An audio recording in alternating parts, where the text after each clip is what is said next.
In the corridors of power, where emperors signed decrees that moved armies and toppled kingdoms, there existed a force they could not see. A hand they did not recognize, a purpose that transcended their ambition. History remembers their names. Bronze statues, stone monuments. But history missed something crucial. These men, pharaohs, emperors, kings, they thought they were writing their own stories. They had no idea they were characters in someone else's. Let's begin with a man who said no to God 10 times, and somehow, that's exactly what God needed. The Pharaoh of the Exodus. We know the story. Plagues, parting seas, let my people go. But here's what most people miss. In 1828, a Dutch scholar discovered an ancient Egyptian document called the Ipuwer Papyrus. It describes Egypt in catastrophic detail. The Nile turning to blood, darkness covering the land, the death of firstborns, Egyptian sources, their own records, confirming what the Bible said happened. But here's the deeper truth.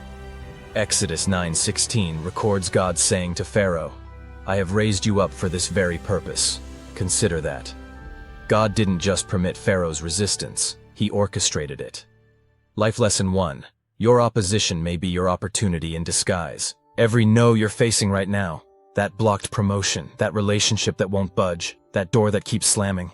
What if it's not about you being stopped? What if it's about something bigger being set up? Pharaoh's hardness didn't thwart God's plan. It was God's plan, because the world didn't need to see Israel sneak out quietly in the night. They needed to see 10 supernatural demonstrations of whose power is ultimate. The resistance you're experiencing isn't always about changing your direction. Sometimes it's about demonstrating your God. Here's what archaeologists discovered. The sudden, unexplained abandonment of massive construction projects in Egypt's Delta region, right around the period of the Exodus. Brick counts drop. Labor forces vanish. The historical record goes silent about a substantial population that simply left. Pharaoh tried to write a story about his power. God used his pen to write about liberation. This week, when you face a no, stop asking, "Why is this happening to me?" and start asking, "What is this setting up?"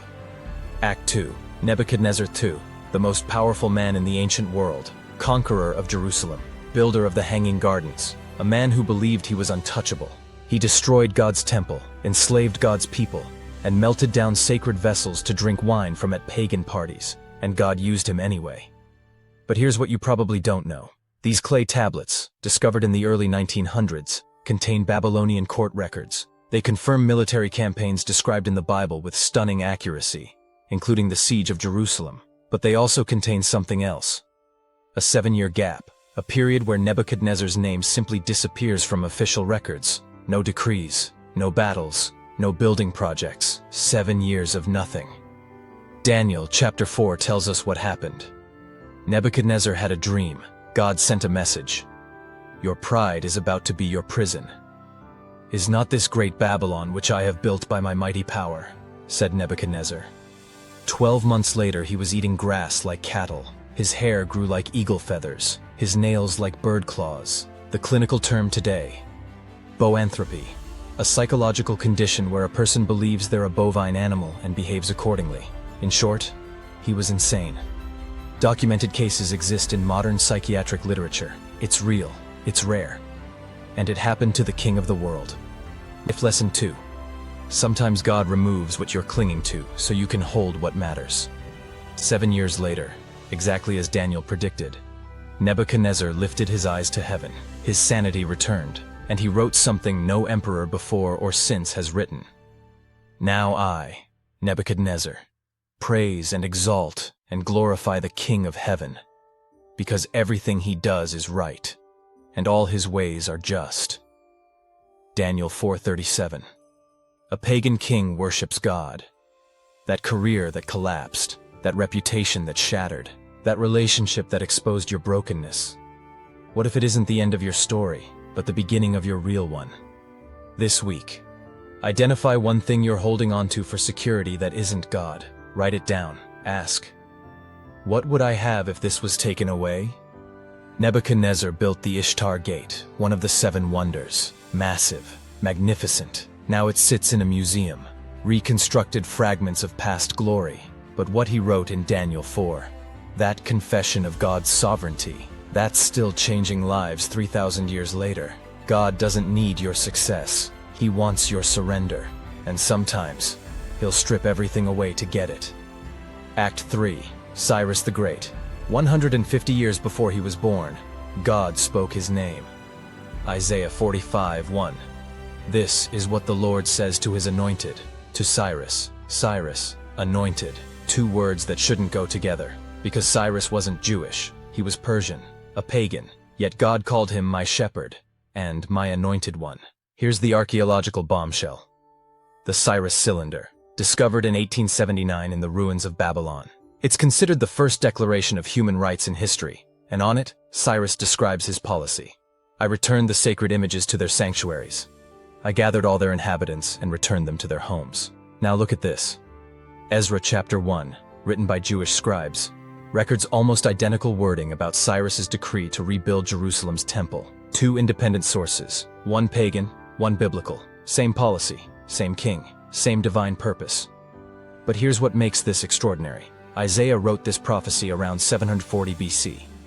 Cyrus issued the decree in 538 BC. That's not decades, that's 2 centuries. And Isaiah didn't just predict a policy, he predicted a name. Imagine someone in 1825 writing, "In the year 2025, a leader named," and then listing your exact name and what you'd do, before your great-great-great-grandparents were born. That's what happened with Cyrus.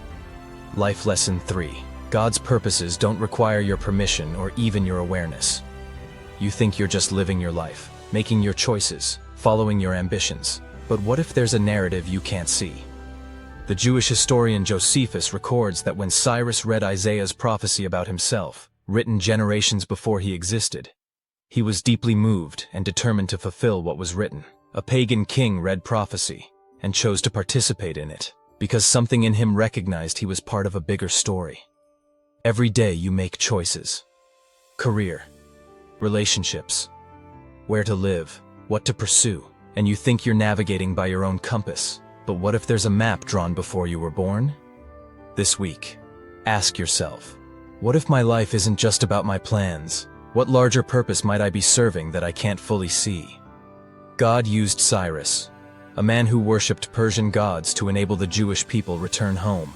The temple was rebuilt, and from that restored temple, centuries later, would come a carpenter from Nazareth who would change everything. Cyrus thought he was making political decisions. God was using him to prepare the stage for the Messiah. Act 3. Artaxerxes 1. The Persian king who bankrolled Israel's comeback. A Persian emperor who ruled the largest empire on earth from India to Ethiopia. He had everything, wealth beyond measure, armies at his command, yet something haunted him. The Jews, these strange people who'd been conquered by his predecessors, scattered across his empire. They had a ruined city, a broken temple, and somehow they kept talking about a God who hadn't abandoned them. In 458 BC, a Jewish scribe named Ezra came before the emperor with an impossible request. Not just permission to go home, but funding, royal funding, Persian taxpayer money to rebuild the house of a foreign god. And Artaxerxes said yes. Think about what this means. Imagine the Taliban funding the reconstruction of Christian churches. Imagine North Korea bankrolling synagogues. This wasn't political correctness. Persia wasn't democratic. This was one man making a decision that made no strategic sense. But here's the part that will stop you in your tracks. Ezra chapter 7 records Artaxerxes' decree. And it's not just permission. It's provision. Silver, gold, animals for sacrifice, tax exemptions for priests, and this line from Ezra 6:9. Whatever is needed, young bulls, rams, male lambs for burnt offerings to the God of heaven, and wheat, salt, wine, and olive oil, as requested by the priests in Jerusalem, must be given them daily without fail. Without fail, a pagan king ordering daily provisions for sacrifices to a god he didn't worship. But Artaxerxes wasn't finished.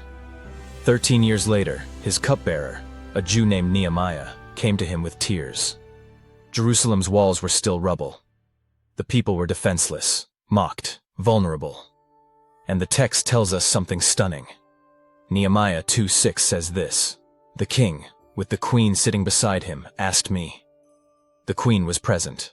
Persian protocol didn't require it. This was personal, not political. Scholars believe the queen may have advocated for Nehemiah, a foreign servant who'd won their hearts. Life Lesson 5. Sometimes God's provision comes through relationships you thought were just professional. Artaxerxes didn't just grant permission, he gave letters of safe passage. Timber from the royal forest. Military escort. He essentially wrote a blank check for a building project in a foreign land. But here's the archaeological detail that changes everything. In 2007, Israeli archaeologist Eilat Mazar discovered a massive section of Jerusalem's wall dating to the 5th century BC, Nehemiah's era. The construction technique? Rushed, hasty, using whatever materials were at hand. Because Nehemiah rebuilt Jerusalem's walls in 52 days, not years. Days.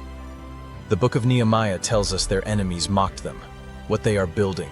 Even a fox climbing up on it would break down their wall of stones. But here's what the archaeology shows. Despite the speed, despite the mockery, those walls stood. Because behind that frantic construction was Persian gold, Persian timber, and a Persian king's decree that no one could touch the builders. That project you've been told is impossible. That dream people have mocked. That rebuilding everyone says will take decades. What if the provision isn't supposed to come from where you expected? Artaxerxes had no political reason to care about Jerusalem, no strategic advantage, no economic benefit.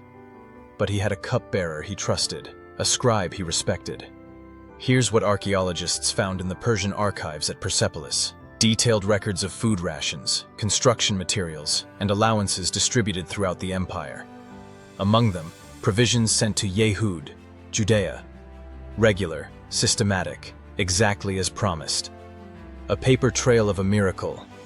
This week, stop asking, how can I afford this? And start asking, who has God already positioned to provide this? Because here's the pattern. Artaxerxes wasn't seeking God. God positioned someone in his palace, a cupbearer, who carried pain the king could see. Nehemiah 2:2. The king said to me, "Why does your face look so sad when you are not ill? This can be nothing but sadness of heart." The king noticed, not because Nehemiah demanded attention, because authentic burden is visible. You've been trying to fund your calling with your own resources, trying to rebuild with your own strength. But what if provision isn't about your ability to generate it? It's about your willingness to be seen in your need. Ezra received a blank check from the treasury. Nehemiah got the king's signet ring, not because they manipulated, not because they performed, but because they served with integrity. And when the moment came, they told the truth about what broke their hearts. In 52 days, Jerusalem's walls were rebuilt. The text says this, Nehemiah 6:15-16. When all our enemies heard about this, all the surrounding nations were afraid and lost their self-confidence, because they realized that this work had been done with the help of our God. Even the enemies knew this wasn't normal. The math didn't add up. The timeline was impossible. The provision came from the wrong source. And Artaxerxes? The Bible never records his conversion. We have no evidence he worshipped the God of Israel, but his name appears 29 times in Scripture, more than many Hebrew kings. Because God doesn't need your theology to be correct. He needs your heart to be available. That decision you're about to make, to help someone even though it doesn't benefit you, to fund something even though it's not your faith, to support a vision even though you don't fully understand it. What if that impulse isn't random? What if you're being written into someone else's Nehemiah story? Artaxerxes died in 424 BC. His empire eventually fell. God doesn't just work through people who know him. He works through people who respond to need, who honor integrity, who can't ignore authentic pain. And sometimes, the greatest miracle isn't that God provides, it's who he uses to deliver the provision. Because 400 years after those walls went up, a man would teach in that temple, walk those streets, and be crucified outside those walls. A Persian king's signature on a tax document helped prepare the city for the cross. Act 5.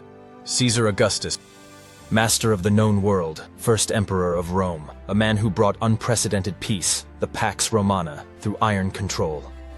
In 8 BC, Augustus ordered a census. Historians have the records.